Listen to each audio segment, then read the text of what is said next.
Hi everyone, it's Cars Guy Do It Yourself. Today, we'd like to show you how to do a complete engine oil change and show you how to replace all these filters in this third generation Skoda Fabia from 2015, which has a 1.2 TSI engine. Curious how to replace all these parts inside this car? Well, stay with us to find out.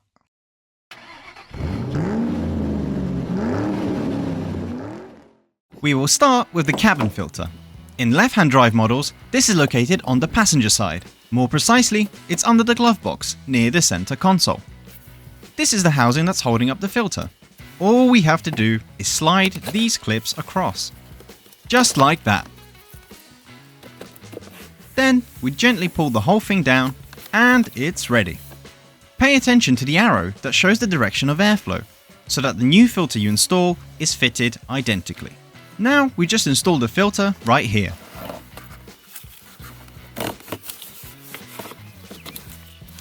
Slide the clips back into place, and it's done. Next, we'll be replacing the fuel filter, which is located outside the car near the rear wheel under the chassis. And here it is, located right next to the fuel reservoir. To disassemble it, we just have to unhook the 3 fuel lines and unscrew the holding screw. The handbrake cable is getting in our way, so you'll have to unhook it and move it to the side.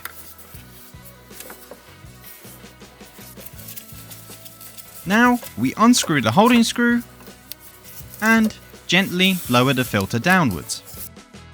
Using needle nose pliers, we gently press the blue tab on the connector to the fuel line, gently twisting it and trying to slide it off the filter. It's worth placing an empty container under the filter, as some fuel may spill out, so be careful. We do the same procedure with the next 2 fuel lines. Great, time to install the new filter. Insert each connector until you hear a slight click. The filter is in place, so we can now refasten the holding screw. And don't forget about the handbrake cable. Mount it back on the hook, and let's get on to the next one.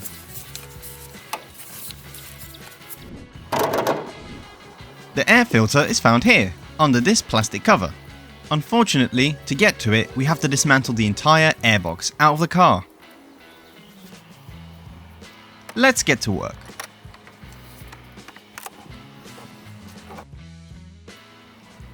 Gently slide the air duct from the filter housing. Right next to it, we'll find the breather hose. Don't forget to disconnect it too.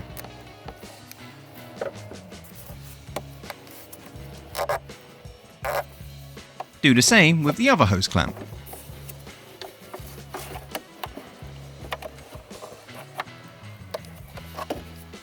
Now, all we have to do is lift the airbox just like this.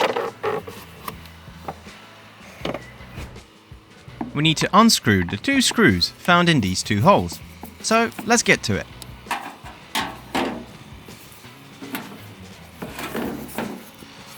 All that is left is to open the 4 latches. Press them down, and we've opened the filter housing.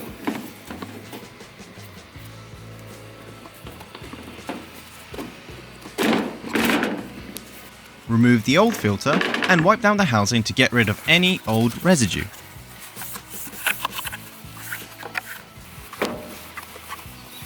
Great! Now install your new filter in place. Just make sure that the seals fit evenly with the housing. Place the top of the housing back on and fasten the whole box with the screws.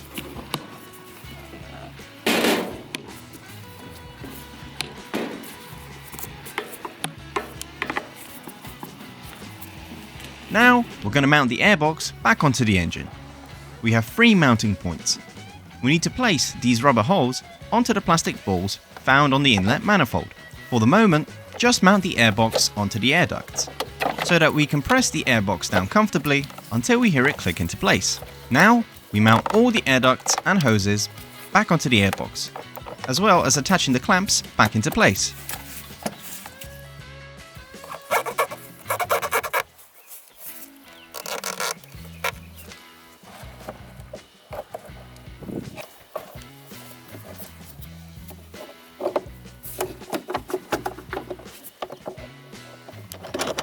All that's left is the oil change and oil filter. We'll do this with the help of some car amps. The oil filter and oil drain plug are underneath this cover, so we have to disassemble it using a T25 Torx bit. We unscrew the screws holding up the cover,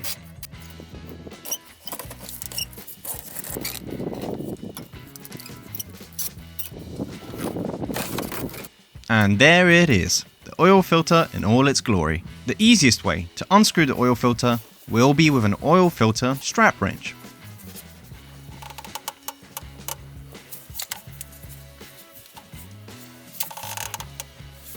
It's a good idea to place an empty container under the filter to catch any oil, as something is bound to spill.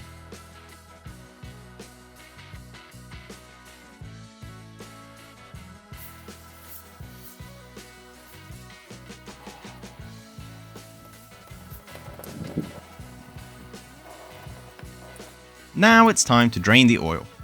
Here we have an oil drain plug. Here's a 19mm socket wrench. So let's get to work. Oh, and again, we need to put an empty container under that plug to catch all that oil.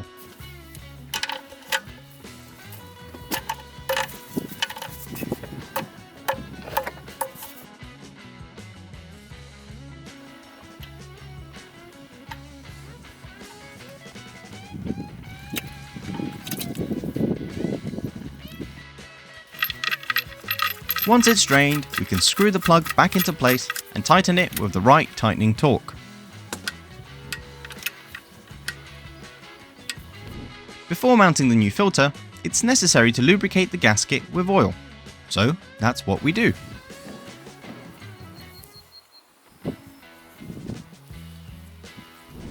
Once the surface is clean of any old oil, we screw the new filter back into place.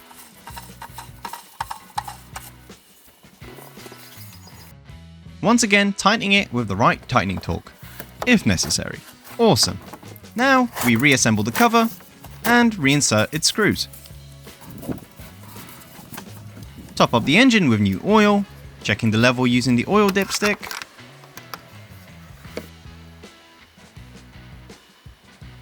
And we are done.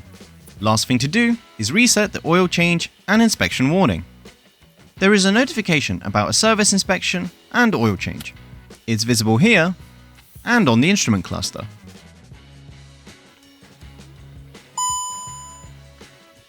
To reset this, we'll use the Start/Stop button and the Set button found under the instrument cluster.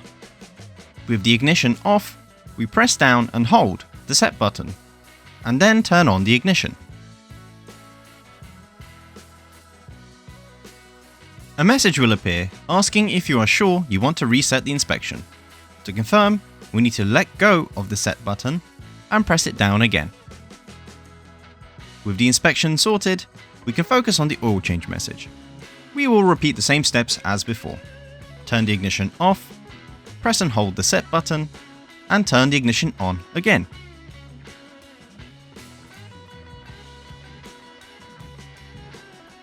And there we go. The new settings are saved. If you like it, thumbs up and subscribe. Job done! Thanks for watching.